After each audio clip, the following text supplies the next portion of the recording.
Hey guys! Welcome back to Tandem Fandom. I'm Courtney. I'm Mick. And today we're shooting off another top 10 list for you fine folks out there. Tandem Fandom top 10 things to return to WWE. These are ideals and concepts we want them to bring back into the world of professional wrestling to entertain us as they do. Absolutely. With the draft on the way, with things like the Cruiserweight Classic, WWE recently signing a deal with China, there are so many great and wonderful changes that are happening in this business that we love. Wheels are turning. So why not insert a few things from the past, or a few things that have worked well in the past, to help rejuvenate and strengthen the business even more. Strike while the iron's hot. You know, all the changes are happening, people are loving them, and I think bringing back some of this classic stuff will really rejuvenate it even more. Definitely. So without further ado, at number 10, we would like to see more vignettes. More vignettes, especially since in our War with Words, we've been going back and watching older episodes and seeing, you know, what worked back then. I think that vignettes are something that we just don't quite get enough of. Yeah. I think it's the absolute best way to introduce a new talent, because you don't have to have a guy take a bump. You don't have to even really have a guy take up mic time. You can roll a little 15, 20, 30-second promo or backstage vignette of this guy for weeks to build up his debut. Exactly. We've seen NXT have a lot of success with doing this lately. You know, they did this with Nia Jax. They did this with No Way Jose. They did this with the Drifter, Elias Sampson. Yeah, you know, they... and, what's his name now? Andrade Cien Almas? Yeah. I was about to call him Manny. Yeah, Manny Andrade. Manny Andrade. La Sombra. La Sombra. You know, but it's great because, especially in the case of No Way Jose, you know, we had the opportunity to go to the NXT show when it came to Charlotte. This was before No Way Jose had made a TV debut. I think he was the opening match. Yeah.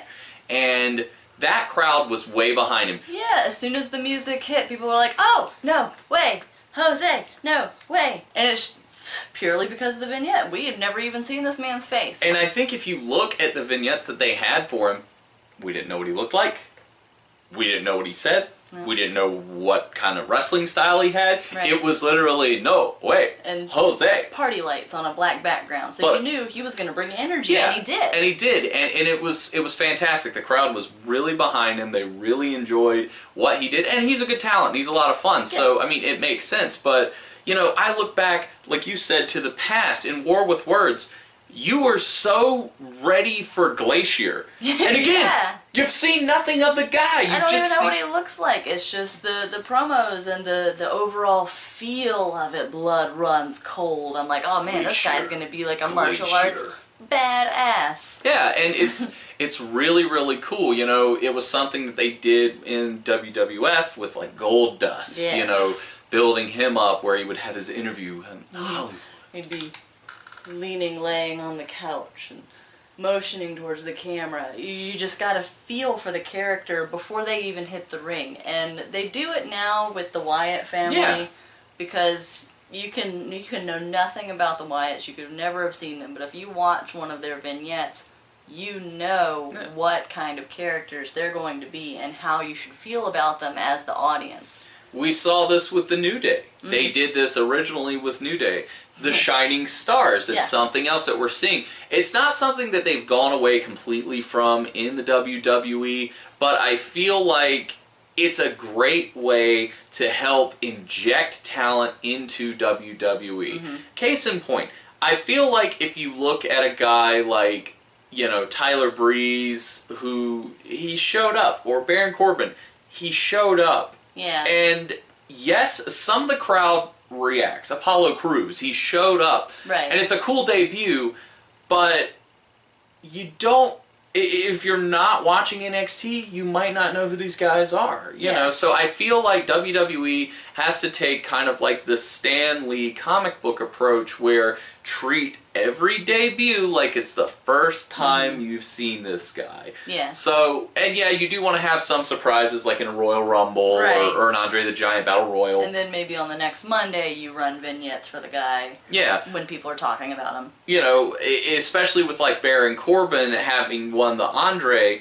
maybe build up a thing of like, okay, he shows up on Raw the next night, keep him on SmackDown for a few weeks. Yeah. Build a thing that's like Baron Corbin is coming to SmackDown. You can be like, that's right, Baron Corbin's debut SmackDown match, you know, blah, blah. Yeah, and then show clips of NXT, show the end of days, show him winning the Battle Royale. And they did that. They did show like a little video package. It's one of the things that I think that they do really, really well, and I'd like to see it more on the main roster, because not every guy is going to be able to, you know, kind of cut a path for themselves like AJ Styles has. He hasn't really had a need for something like that. Right. But I feel like there are some guys who may struggle somewhat with that, you know, being a thing. I mean, if I remember correctly, NXT, they did it with Nakamura. They showed his stuff before he wrestled the match with Sami Zayn. It wasn't a lot, but they showed, you know, older footage and just like, I'm coming. Yeah, and it generates a little buzz and a little excitement, like, oh, what was that? Yeah. You know? And like with Nia Jax even, her vignettes were so not your typical female superstar, and she comes out and she's not your typical female superstar. She's kind of the monster heel of the females, and it really sold that kind of dark, overbearing presence. Yeah, and that's something I think you need to look at. You know, if you look at, say, like the Broken Matt Hardy, Brother Nero build, the reason why it reached the level of success that it did is because it generated buzz and talking and hype. And a lot of the stuff that they did with that didn't even involve them wrestling. It was, you know... It was vignettes, it was promos, it was just video talking. packages. You know, and that's the best part. And I think in this day and age with, you know, stuff going viral so quickly and social media being such a viable outlet for things, make creative and different ones like, you know, the Glacier Blood Runs Cold, or like they did with the Wyatt family's original ones. If you make a vignette cool enough and unique enough, because like the Shining Stars, it was good, but it was very classically pro wrestling. Right. But if let you know that they're going to come in a little cocky. Yeah, but if you think outside the box a little bit and build, you know, just hype and build, you know, intrigue around what you're doing, and like I said, utilize the things like social media and things like that.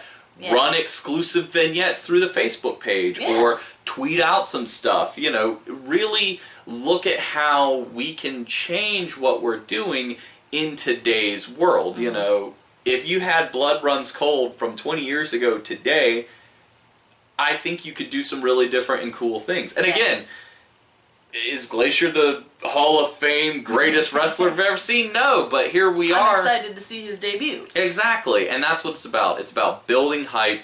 It's about building buzz. Speaking of that, at number 9, we would like to see the WWE do something that they have not done in quite a while, and that is work with smaller or other wrestling promotions. Yeah, do a little crosstalk, you know, build each other's stars. Like if they work with bigger promotions like ROH, New Japan, even AAA in Mexico, and do a little exchange program or something, or a War of the Worlds like ROH does with New Japan. And the thing is, let's be frank. In this day and age, you will not beat the WWE. If you do not have a network, a good television network, or a prominent one like the USA Network, certified, established stars, millions of dollars, a Hall of Fame, your own performance center. a library of content that you can show people, new, unique content that you would generate for your own network. It's just not going to happen. That being said, we do live in a world where other promotions are viable, and they do exist because they exist as an alternative, or they exist as just like, well, this is, yeah, it's wrestling, but it's a different touch on it, you know? Right, so, like Lucha Underground. Exactly. So I think that WWE, and maybe not even the main roster, NXT is ripe for something like this. You know, we saw years ago WCW crafted a relationship with New Japan. Yeah. You know, WWF had a relationship with ECW. Yeah. You know, why can't we go back to that again? Yes, they could even do this with NXT in a certain way. Have the NXT versus WWE invasion, you know, have a Survivor Series something with the two. Something a little better than the Nexus thing. Yeah, which worked for a little bit. Yeah, for what they wanted to do with it, I guess, but it would be a little bit more entertaining now and a lot less, like, anarchy. Yeah, but I think with you look at like the Cruiserweight Classic, I think part of the reason why it works is not only is it something different and it's filled with fantastic talent, the audience hasn't seen a lot of these guys. Like the general WWE audience is not aware of who these guys are. Like the Bollywood boys. Yeah. You know, they're right in my wheelhouse. I love them. I love their energy, but I had no idea they existed until the Cruiserweight Classic. Yeah, I mean, there's several guys that I was, you know, I knew a lot about them, like Zack Sabre Jr. and Kota Ibushi and Cedric Alexander. But, you know, there are some guys that I was like, oh, like the Jack Gallagher. I was like, I'm not very familiar with his work, you know? So I like that, but I think by crafting a relationship, especially with, look, in Japan, if they could figure out some sort of way to do Tanahashi versus John Cena, that would generate huge business for both New Japan and WWE, because John Cena is a giant star in the WWE. Tanahashi is essentially the John Cena of New Japan.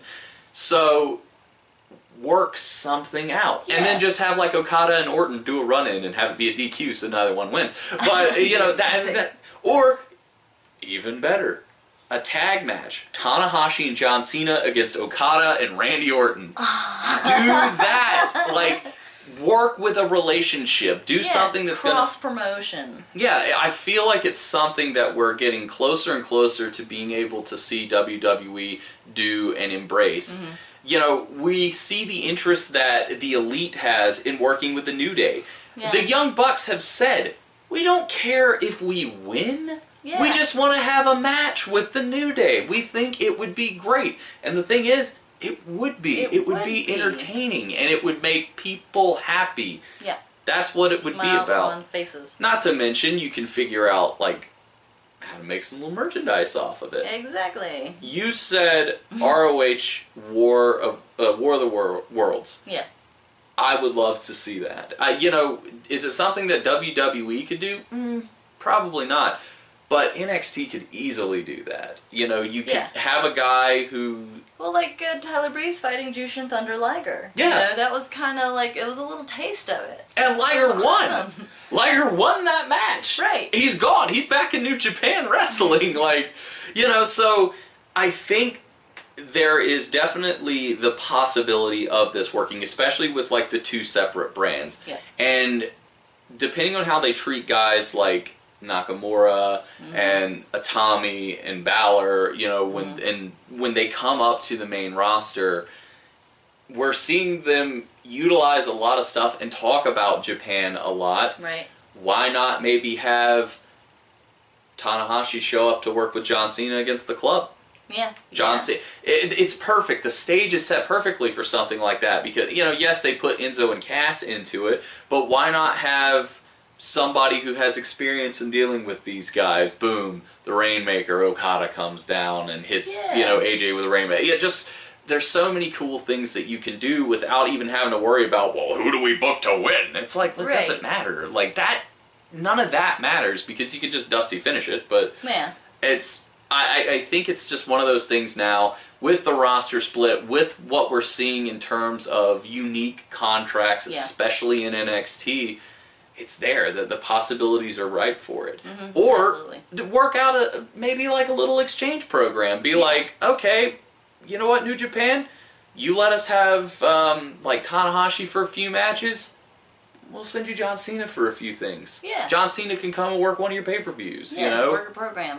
Or even on a smaller scale, like, okay, New Japan, let us use, I don't know, Kenny Omega. we'll send you, like, Dolph Ziggler, and let him put on some matches, and let him compete in, like, the G1 Climax, or let him compete in, like, he'd be a little too big for this, or Dolph just would. Switch them, dye their hair blonde and white, and see if anybody notices. Sorry. Yeah, but that's what I'm saying, like, switch it up. Maybe have a WWE guy like Kalisto be in, like, Best of the Super Juniors. Yeah. Or, you know, okay, hey, we're going to have this tournament for the, you know, Intercontinental Championship and have, you know, somebody come over. I think, you know, I think it'd be really cool. Have Kyle O'Reilly show up in the next Cruiserweight Classic, or have, you know, just cross-promotion Royal Rumbles, Battle Royales. Yeah, you know, and it's one of those things that I think they could do. I think it would be something that is starting to be a very realistic possibility. Because there's a few things on this top 10 that we're going to talk about that can be incorporated in all of this that we are talking about right now. Yeah.